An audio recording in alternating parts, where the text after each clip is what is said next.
Bon matin tout le monde, j'espère que vous allez bien en ce beau dimanche matin. Merci d'être là. Ceux qui ne me connaissent pas, mon nom est Sergueï Lee. Je suis le pasteur jeunesse ici à l'Église de Sentier. Ça me fait un plaisir pour moi de vous amener le message ce matin. Bienvenue à tous ceux qui sont là pour la première fois. Bienvenue à tous ceux qui nous visitent. J'espère je pense qu'on a beaucoup de visiteurs ici avec nous. Avant de commencer, j'aimerais ça dire un gros merci à toute notre équipe technique, à toute notre équipe de louanges qui ont pu préparer tous les services durant les dernières semaines. C'est vraiment un privilège qu'on a d'avoir ces gens-là parmi nous ici à l'Église. Cet automne, on vous prépare quelque chose de très spécial. Restez à l'affût pour ça. On a hâte de vous présenter des choses spéciales pour vous. Donc, c'est pour ça que notre équipe prend un petit peu de repos dans les dernières semaines pour ça. Ce matin, c'est un message un petit peu plus particulier que je vais faire. C'est vraiment quelque chose que j'ai à cœur de vous partager ce matin. Mon rêve pour la jeunesse de l'Église de Sentier. Vous savez, ça fait depuis déjà quelques mois que je suis ici et, dans le fond, avec Dominique King, le pasteur des groupes en mission, ça fait quelques mois qu'on prépare cette transition. Dans le fond, ceux qui ne savent pas, moi et Dominique, on se connaît depuis déjà quelques années. Et pour préparer ce message, dans le fond, nos visions se ressemblaient tellement que Dominique m'a envoyé un courriel qui date de 2015, où est-ce qu'il avait préparé un message, comme le message que je suis en train de faire, de son rêve pour la jeunesse. Vous savez, une des choses qui m'a le plus frappé dans notre relation, moi et Dominique, c'est qu'on avait vraiment deux aspects très forts qui se ressemblaient dans notre vision de la jeunesse. On est deux personnes très, très différentes. On aime les Canadiens, on aime le sport, on aime la bonne bouffe, le bon barbecue, tout ça. On a plein de différences au niveau du leadership, mais une des choses qui se ressemble beaucoup, c'est vraiment notre rêve qu'on a pour la jeunesse ici à l'Église de Gatineau. Je l'ai mis en mots, j'aimerais ça vous le partager ce matin. Mon rêve pour la jeunesse de l'Église de Sentier est que chaque jeune des écoles secondaires ait pu expérimenter l'amour inconditionnel de Dieu dans sa vie, en parole et en action. Je rêve que chacun des jeunes qui va à l'école secondaire à Gatineau puisse avoir été en contact avec un croyant dans son secondaire. Donc, mon rêve, c'est que dans les 5 ans qu'un jeune va à l'école ici à Gatineau, bien, dans les 5 ans, il a pu avoir été rentré en contact avec un croyant dans sa vie. Vous savez, au Québec, on est dans une terre missionnaire. Au Québec, on vit dans un environnement où les missiologues nous considèrent comme un peuple non atteint. On est un peuple engagé où est-ce qu'il y a des implantations d'églises qui commencent à être faites. On est entouré de l'Ontario, des États-Unis, où est-ce que l'Évangile est très présent, mais on reste un peuple qui est non atteint. Ce que ça veut dire, c'est qu'on a en dessous de 2% de la population qui est engagée dans une église évangélique le dimanche matin. Ça veut dire, c'est qu'il y a des gens qui vont naître, vivre et mourir au Québec sans avoir entendu parler de l'Évangile au moins une seule fois dans leur vie. Vous savez, on fait partie d'une association qui rêve de voir le Québec atteindre ce 2%-là. Atteindre ce 2%-là où est-ce que chacun des Québécois va avoir la chance d'entendre l'Évangile pour la première fois de leur vie.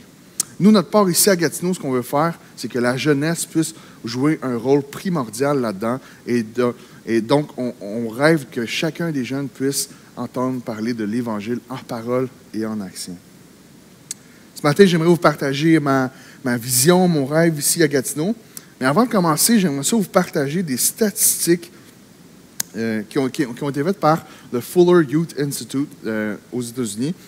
Dans le fond, ils ont mené une recherche sur les transitions des jeunes entre le secondaire et l'université. C'est une étude qui a duré plus de 6 ans pour, dans le fond, aider les pasteurs jeunesse, les églises, les familles, pour comment développer une foi qui dure chez leurs jeunes. Ils ont suivi plus de 500 étudiants, et de ces 500 étudiants-là, 384 jeunes étaient des étudiants de fin d'année au secondaire. Et là, ils ont suivi pendant très, très proches dans leurs 3 premières années, quand ils rentraient à l'université, au cégep, au collège, des 1 an, des 3 ans ou des 4 ans. Ils provenaient un peu partout des États-Unis, de des milieux très différents, des écoles privées, des écoles publiques, des pensionnats, tout ça. Et voici quelques points forts qui ont ressorti, qui m'ont vraiment frappé à l'œil. Sur 168 jeunes qui ont fini le secondaire, qui ont grandi dans l'Église, 35% des réponses que les jeunes répondaient ne mentionnaient pas Jésus nulle part. C'est troublant de voir pour moi que des jeunes qui ont grandi sur les bancs d'école du dimanche, qui ont grandi dans l'Église, dans tous les programmes de la jeunesse, et qui font aucune référence à Jésus par rapport à des questions à leur foi. La deuxième statistique, c'est que les chercheurs ont réalisé que les étudiants adoptaient un évangile de gestion du péché. On va regarder un peu plus tard ce matin qu'est-ce que ça veut dire. Mais c'est une vue très superficielle de l'Évangile. Ils voient l'Évangile comme un uniforme ou un manteau qu'ils doivent mettre lorsque l'environnement est fait pour ça.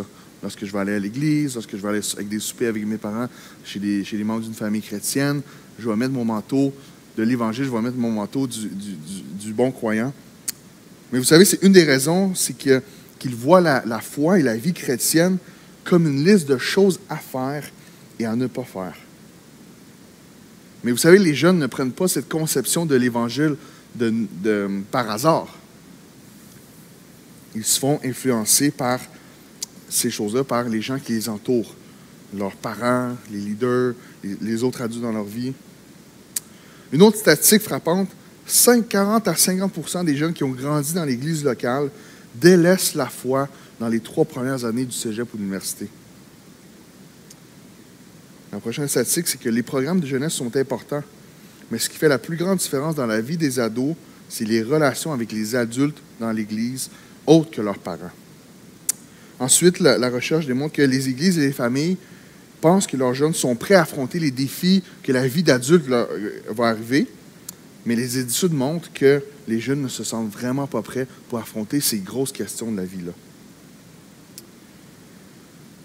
S'il est important d'enseigner aux jeunes les choses à faire et à ne pas faire en matière de vie chrétienne, le fait d'accorder trop d'importance au comportement peut saboter leur foi à long terme. Vous savez, ce matin, j'aimerais ça vous partager un de mes piliers dans la formation de disciples à la jeunesse. J'en ai deux. Ces deux rêves-là, pour moi, c'est que l'Évangile puisse être quelque chose de pertinent pour la vie de chacun des ados. Et la deuxième chose, c'est qu'ils puissent voir l'importance de l'Église locale. Vous savez, j'ai commencé à m'impliquer dans le ministère jeunesse à l'âge de 18 ans. J'avais à cœur de servir les jeunes, partager ma foi, prendre soin d'eux, comme que des leaders ont pris soin de moi tout au long de mon secondaire. Vous savez, il n'y a pas beaucoup de messages que je me rappelle de mon secondaire, pas d'enseignements qui m'ont comme vraiment frappé. Il n'y a pas vraiment d'activités que je fais « OK, ça a vraiment changé ma vie ». Maintenant, à 26 ans, lorsque je regarde en arrière, ce qui fait une grosse différence, c'est j'ai des noms de personnes. J'ai des leaders qui sont impliqués dans ma vie, qui ont pris soin de moi, qui sont venus me chercher, qui me rapportaient tard chez nous le soir. Ils prenaient soin de moi dans toute ma vie, pas juste le vendredi soir. Puis ces gens-là, c'est eux qui ont vraiment fait la différence. Puis ce matin, on va parler de cet aspect-là aussi. Mais vous savez, j'aimerais ça qu'on puisse prendre un temps pour focusser sur cette partie-là de pourquoi est-ce que les jeunes, ils voient l'Évangile comme un évangile de gestion de péché. Ce matin, je vais vous partager mon cœur pour la jeunesse, comment est-ce qu'on peut former des jeunes à l'Église pour qu'ils soient de vrais disciples de Jésus, mais pas juste des participants. Comment est-ce qu'on peut former nos jeunes ici en tant qu'Église pour que la foi de nos jeunes puisse durer sur toute leur vie, pas juste une foi éphémère parce qu'ils font partie de programme jeunesse school ou de la zone enfant ou de Awana.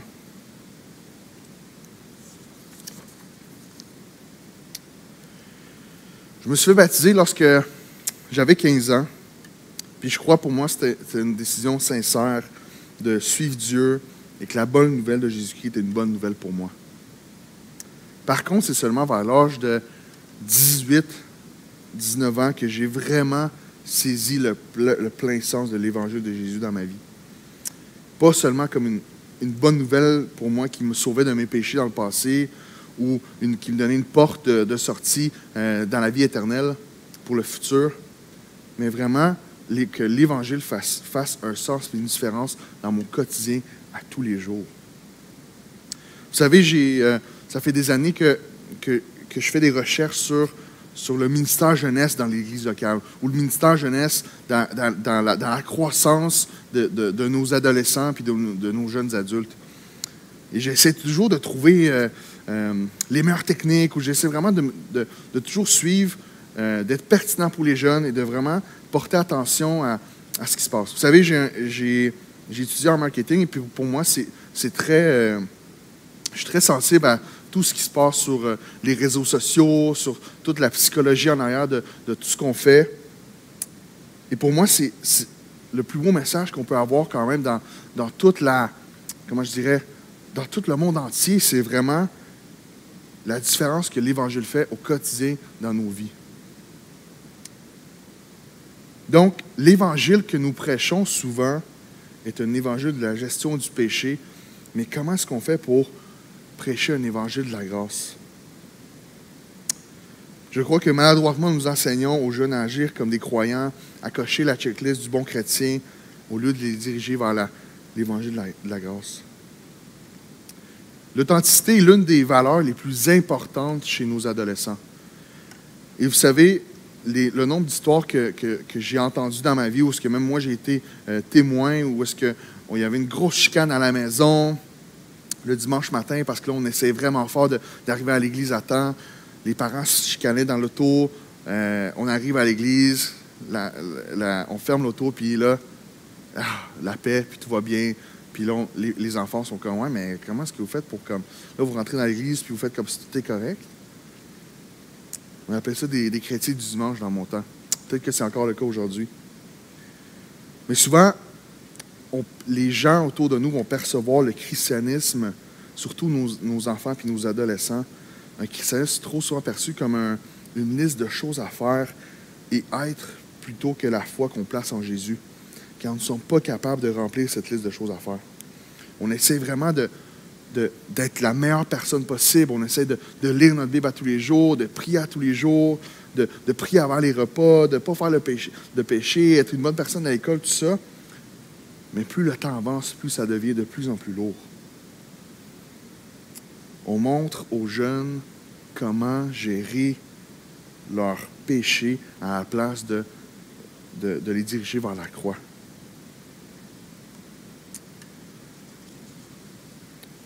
Un des livres qui m'a le plus influencé dans ma formation en tant que leader jeunesse, c'était Comment avoir une jeunesse centrée sur l'Évangile.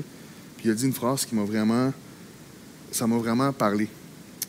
Dans le fond, il expliquait le ministère jeunesse comme que tous les responsables jeunesse, tous les gens qui sont impliqués dans la vie des ados, ils disent, nous souhaitons ardemment voir Dieu guérir, racheter et libérer les jeunes, les ados qui font confiance à Jésus personnellement. Et nous souhaitons ardemment voir Dieu faire naître quelque chose de beau et de rédempteur dans ce monde brisé à travers leur vie, alors qu'ils témoignent de leur Sauveur. Mon rêve est de pouvoir permettre aux jeunes de goûter au repos que Jésus promet. Ce repos en lui où on trouve la paix, la grâce, l'amour. Nous vivons tellement dans une société de performance que souvent, ça vient infecter notre vision du christianisme. Vous ne savez pas le nombre de fois que je vois des adolescents avoir peur de venir à l'église, à la jeunesse, parce qu'ils ne sont pas assez bons ou parce qu'ils ont vraiment une semaine difficile. Ça m'attriste vraiment qu'ils perçoivent qu'ils doivent être une bonne personne pour venir à l'église. Tandis que quand on lit la Bible, c'est complètement le contraire. On est dans ce mode de faire à la place d'être et de saisir pleinement cet amour que Dieu a envers nous. Cette semaine, en préparant mon message, j'ai eu une phrase qui allait comme suit. L'Évangile est le repos. L'Évangile veut dire que Jésus a porté le fardeau de nos vies. L'Évangile veut dire que je n'aurai plus jamais à prouver quoi que ce soit parce que Jésus l'a prouvé à la croix. Ça m'a vraiment rentré dedans de savoir qu'il y a des adolescents, pas juste ici, mais dans plusieurs églises, qui ne se sentent pas assez bons pour venir à l'église, qui ne se sentent pas assez bons pour venir puis partager dans les choses qui ont manqué cette semaine. Ça m'a fait mal de savoir qu'on n'était pas assez gracieux envers eux pour les aimer comme qu'ils étaient, comme que Jésus nous aime. L'un des livres qui m'a le plus influencé dans ma vision théologique, c'est le livre de Le Dieu prodigue de Tim Keller. Il explique la parabole du fils prodigue et il parle de l'histoire de Jésus. Vous savez, quand Jésus est en train de raconter cette parabole-là, il y avait des pécheurs et il y avait des pharisiens qui s'amenaient pour écouter ce que Jésus venait dire. Puis Jésus, dans le fond, il amenait la foule qui venait avec lui. C'était pas les gens qu'on voyait d'habitude dans les églises ou dans les synagogues dans ce temps-là. Et là, les pharisiens, dans le fond, ce qu'ils disaient, c'était comme, voyons donc, pourquoi est-ce qu'ils sont là, eux autres? Ils ne viennent jamais le dimanche à nos synagogues, ils ne viennent jamais écouter nos messages. Ils doivent sûrement dire, Jésus doit sûrement juste leur raconter ce qu'ils veulent entendre, puis juste ça. Puis là, Tim Keller finit ce chapitre-là en disant, l'enseignement de Jésus attirait les impies, tout en offusquant les religieux de son temps qui croyaient à la Bible. En règle générale, nos communautés aujourd'hui sont bien éloignées d'un tel phénomène. Le genre de personnes que Jésus attirait ne fréquentent guère les églises actuelles, même celles d'avant-garde. Ce sont plutôt des gens moraux, conservateurs et collets montés qui assistent à nos réunions. Les dépravés et les sans-tabou, les personnes brisées et les marginaux les évitent. Cela ne peut signifier qu'une chose. Si la prédication de nos pasteurs et la vie de nos membres n'ont pas sur nos contemporains le même retentissement que celui produit par Jésus, c'est que nous ne devons pas proclamer le même message que lui. Si nos églises n'attirent pas les jeunes frères, c'est qu'elles doivent être davantage remplies de frères aînés que nous le pensons. Mon rêve ici, à l'Église de Sentier, c'est de voir des jeunes qui l'ont rough, des jeunes qui trouvent ça pas facile, la vie ici sur Terre. Des jeunes qui sont en dépression, des jeunes qui vivent de l'anxiété, des jeunes qui vivent de l'abus, des jeunes qui sont délaissés, qui ne sont pas acceptés. Avoir une place dans chacune des chaises qu'il y a ici ce matin. Avoir une place le vendredi soir où est-ce qu'ils peuvent se sentir aimés, où est-ce qu'ils peuvent se sentir à leur place, puis l'évangile de la grâce de Jésus puisse être un réconfort et un repos pour eux. Parce que tout ce que la société nous dit aujourd'hui, c'est performe, sois bon, puis là, on va peut-être t'aimer. Là, on va peut-être t'accepter. C'est tout ce que les jeunes vont vivre dans les écoles aujourd'hui. Avoir ce statut-là, cette identité que je dois atteindre pour être aimé. Mais je vais juste vous relire ce que l'Évangile représente pour moi. L'Évangile est le repos. L'Évangile veut dire que Jésus a porté nos fardeaux de nos vies. L'Évangile va dire que je n'aurai plus jamais à prouver quoi que ce soit parce que Jésus l'a prouvé à la croix. C'est ce message que je veux transmettre à nos adolescents dans la ville de Gatineau au complet.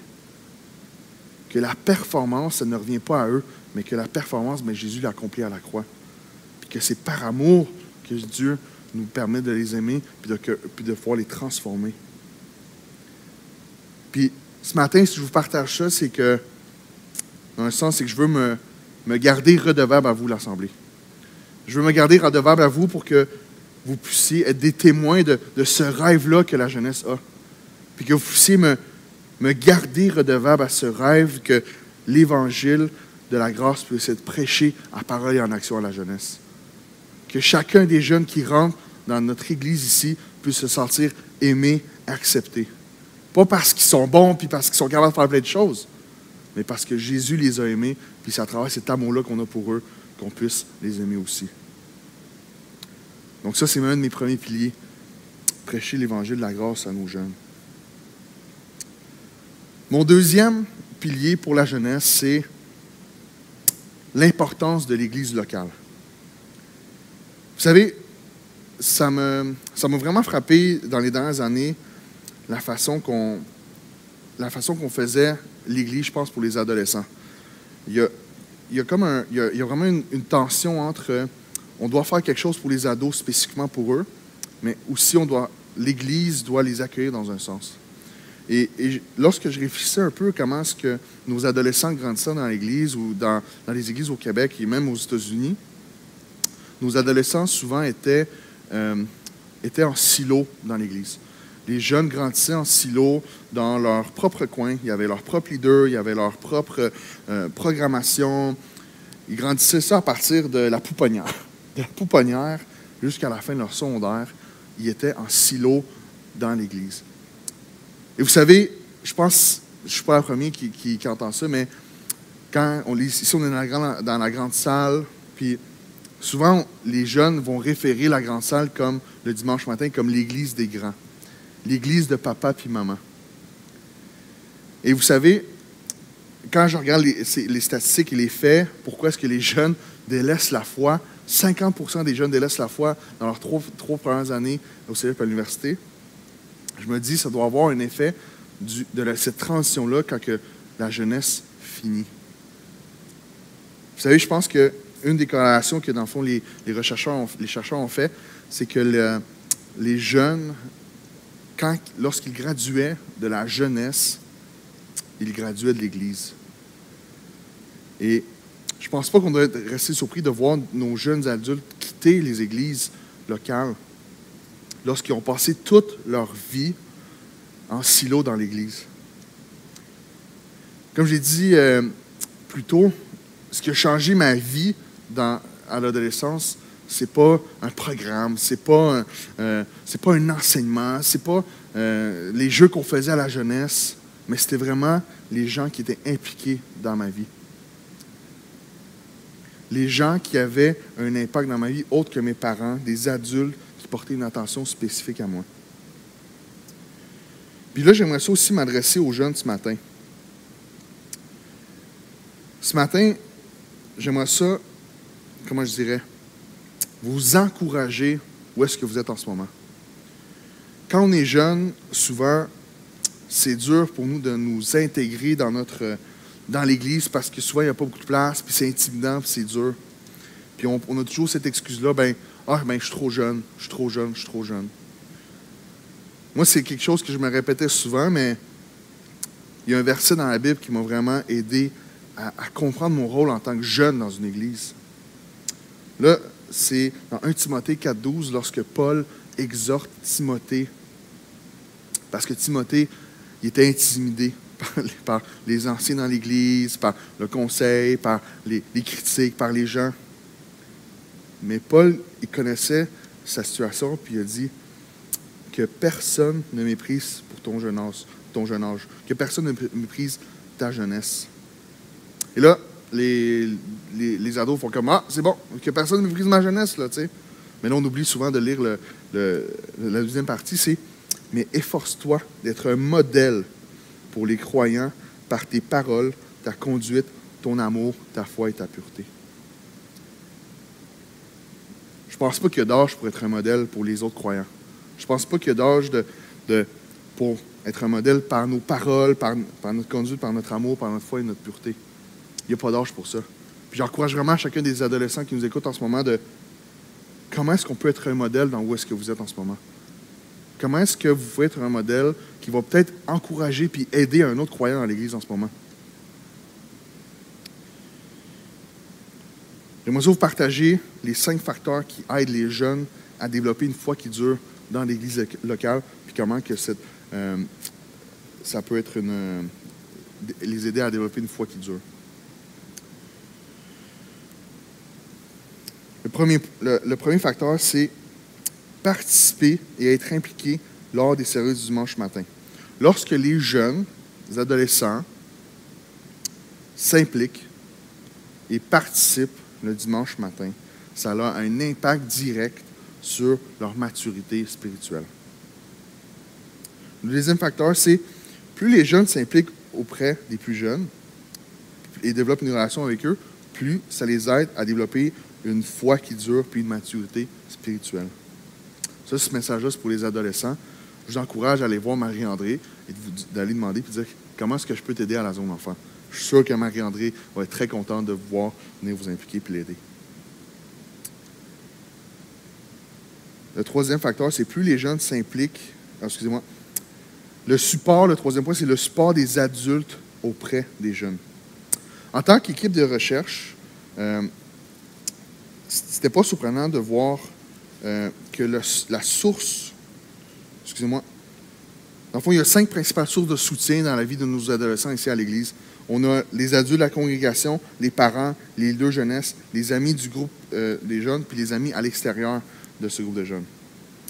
Puis, les jeunes qui ont été étudiés ont placé comme niveau d'influence les adultes de la congrégation comme derniers. Mais ce qu'on voit de l'autre côté, de l'autre facette, c'est les adultes qui s'impliquaient dans la vie des adolescents. Il y avait presque une influence plus haute que celle des parents. La meilleure façon de faire sentir des jeunes inclus et importants, c'est lorsque des adultes portent une attention particulière dans la vie des ados. Donc là, j'ai une question pour vous. Que pensez-vous que l'on peut faire pour que les gens se sentent valorisés et bienvenus dans l'Église puis à leur place? Avoir une jeunesse incroyable, organiser les meilleures activités du monde, avoir les plus beaux chandails du Québec? Non. Selon cette étude-là, le facteur qui fait en sorte que les jeunes se sentent le bienvenu et valorisés, c'est lorsque des adultes de l'Église démontrent un intérêt pour eux. Le ratio que moi, je recherche toujours à la jeunesse, c'est lorsque j'ai 5 jeunes qui je rajoute à la jeunesse, j'aimerais ça avoir un leader qui se rajoute. Donc, avoir 5 jeunes pour un leader.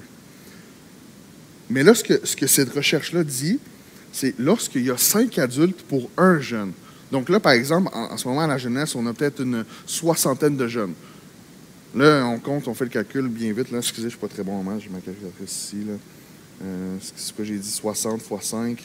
Ça me prendrait 300 adultes pour prendre soin de nos adolescents. Là, je ne dis pas que je recherche 300 leaders pour venir, c'est vrai, à la jeunesse demain matin.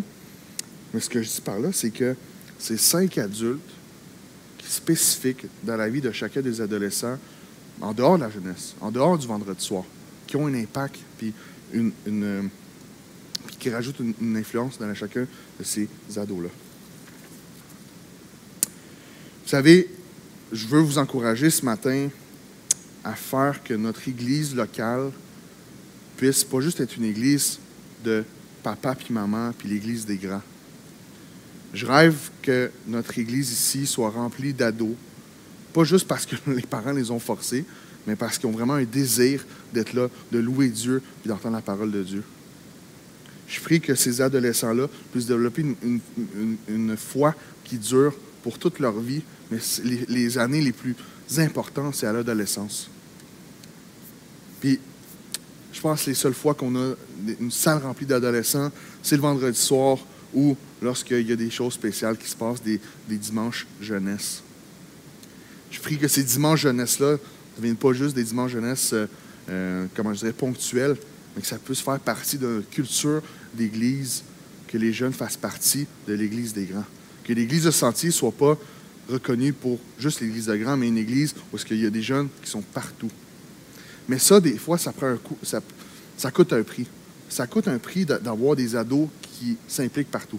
Je ne sais pas si vous le savez, mais les adolescents ne sont pas parfaits. Les adolescents ne sont pas des êtres humains incroyables puis qui sont capables de faire tous les jobs, toutes les implications à 100%. Là.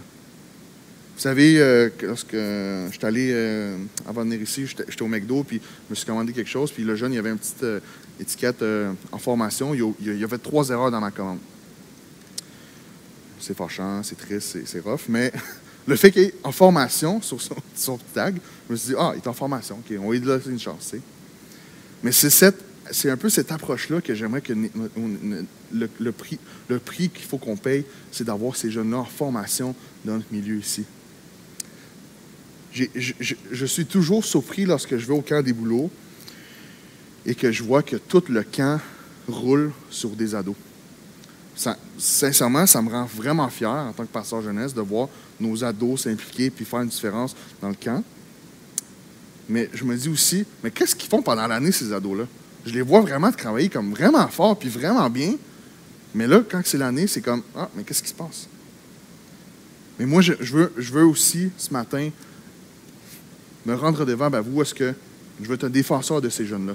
Où est-ce que je veux les aider à s'impliquer le dimanche matin? Où est-ce qu'on va pouvoir leur permettre de faire des erreurs? Où est-ce qu'on va pouvoir leur permettre de trouver leurs dons puis de pouvoir faire une différence dans la vie des autres? Parce que ça ne prend pas vraiment d'âge pour être un modèle dans leur conduite, dans leur parole, puis dans la façon qu'ils vont aimer les gens aussi. Lorsque je parle des 5 adultes pour un jeune, là, je ne dis pas que lâchez votre job et faites ça à 100%, là. Mais moi, les gens qui ont fait une grande différence dans ma vie, c'était simplement des petites choses. Des Hey, salut, comment tu vas aujourd'hui? Bonne fête. Hey, j'ai lu ce livre-là, j'ai pensé à toi. Lorsque j'étais adolescent, je jouais au basket, puis je jouais au football, puis j'avais des leaders qui n'étaient même pas à la jeunesse, qui venaient me voir à mes matchs, puis qui ont eu un impact encore aujourd'hui dans ma vie. Où est-ce que là, on est rendu des amis, puis ça me fascine vraiment cet aspect-là de la vie de l'Église locale, où est-ce que des adultes d'un milieu complètement différent puissent avoir un impact aussi durable dans la vie de quelqu'un. Je vais vous donner quelques façons que vous puissiez aider nos adolescents ici à l'Église. Dites-leur bonjour, dites-leur allô. Tantôt, quand le service va finir, allez les voir, dites-leur salut, intéressez à ce qu'ils font, prenez un intérêt, puis commencez à développer ces relations-là. Envoyez un texto, likez leurs photos, puis comme juste leurs intérêts. Si c'est des fans de hockey, bien, parlez des Canadiens qui vont gagner la Coupe Stanley. J'espère qu'ils vont gagner la Coupe Stanley, je vais vous dire. Hein. Venez aider à la jeunesse. J'ai plein de beaux rôles, j'ai plein d'opportunités de service. Si ce matin, c'est quelque chose qui vous intéresse, venez me voir, appelez-moi, on va aller prendre un café ensemble, ça va me faire plaisir de vous présenter les besoins. Je pense que c'est pas juste pour les adultes de faire l'Église locale, c'est pas juste les adultes, c'est pas juste les... OK, les adultes, go, faites vos choses, tu sais. C'est intergénérationnel. Les études montrent que les églises intergénérationnelles créent des jeunes qui ont une foi qui dure. Puis mon rêve, c'est que les parents, les matantes, les mononcles, les jeunes, les ados, les jeunes adultes, puissent toutes, on fait toute partie de la famille de Dieu, puis qu'on puisse tous s'entraider, puis qu'on puisse s'aider, puis qu'on puisse aussi développer cet amour-là les uns envers les autres, puis qu'on puisse développer cette église-là où c'est bon d'y être. Ce matin, j'aimerais finir par vous inviter à venir servir auprès du ministère Jeunesse, Zone Enfant ou Awana, qui sont des ministères tellement importants pour développer des jeunes qui ont une foi qui dure. Comme je l'ai dit, si vous avez à cœur de vous impliquer auprès des jeunes, venez me voir, contactez-moi. Ça va me faire plaisir de pouvoir prendre le temps avec vous. J'ai vraiment à cœur de voir des adultes se mobiliser pour former, aider et servir avec des jeunes. Si en ce moment vous servez dans l'Église et que vous avez besoin d'aide, vous avez besoin de bénévoles, vous cherchez toujours des remplaçants, contactez-moi. Je vais vous envoyer plein de jeunes qui ont juste hâte de pouvoir servir dans l'Église. J'aimerais vous encourager avec ce que je vois ici à Gatineau depuis plusieurs années déjà. Ces recherches-là, des fois, sont dures à lire, puis on se dit, là, on se rend coupable, puis ça devient vraiment comme décourageant de lire toutes ces statistiques-là. Mais ce n'est pas nos statistiques ici à nous, à Gatineau. Mais il y a plusieurs choses qui se ressemblent. Vous savez, je suis ici seulement depuis décembre comme pasteur jeunesse, mais depuis que je suis dans le ministère, je regarde ce que Dominique fait. Je regardais de loin l'église de Gatineau. Et j'ai été impressionné, j'ai toujours été encouragé de voir comment est-ce que l'église de Sentier mettait en priorité la jeunesse et le ministère auprès des enfants. Quand on entendait parler de l'église de Sentier, c'est toujours, on est une église familiale, il y a beaucoup d'enfants, beaucoup d'ados.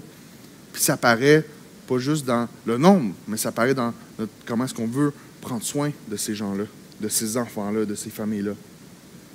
Puis là, je suis très fier de dire que je sers ici maintenant, qu'il y a un riche héritage de ce que Dieu a pu faire à travers les différents leaders qui ont servi ici. Pour finir, j'aimerais ça prendre un temps pour remercier les leaders qui servent avec moi auprès de la jeunesse. Vous savez, en ce moment, on a une équipe de 19 leaders qui servent avec nous. J'ai plusieurs leaders en formation qui vont commencer en septembre. Et en septembre, on va avoir 3 jeunes de l'Académie Mouvement Jeunesse, de plus que nos 2 qui ont fini l'année passée. Pierrot et Luigi vont commencer leurs études en théologie et comme ouvriers en formation avec nous aussi.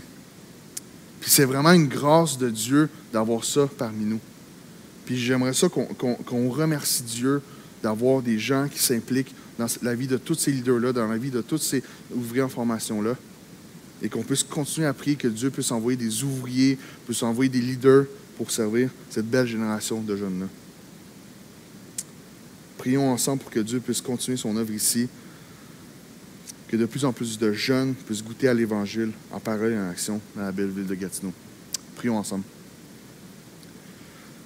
Seigneur grand Dieu, je te prie que je veux te remercier premièrement de tout ce que tu as fait ici, toute la grâce qu'on a de pouvoir être rassemblés ici en ce moment. Merci Seigneur pour toute l'offre que tu as faite auprès des jeunes. Merci pour tout ce que tu continues à faire dans nos vies. Seigneur, je te prie que tu puisses continuer à nous aider à devenir une église de plus en plus intergénérationnelle, où est-ce qu'on puisse voir des enfants, des ados, des jeunes adultes connectés ensemble, puis vraiment être comblés de la présence, de ta présence parmi nous, Seigneur grand Dieu. Merci pour tout ce que tu as fait dans les dernières années. Puis, Seigneur, merci de nous guider vers les prochaines années puis le futur. Je te prie que tu puisses vraiment nous aider à saturer Gatineau en parole et en action de l'Évangile, Seigneur grand Dieu, puis nous aider à influencer la francophonie. Merci beaucoup pour ton Fils. Amen.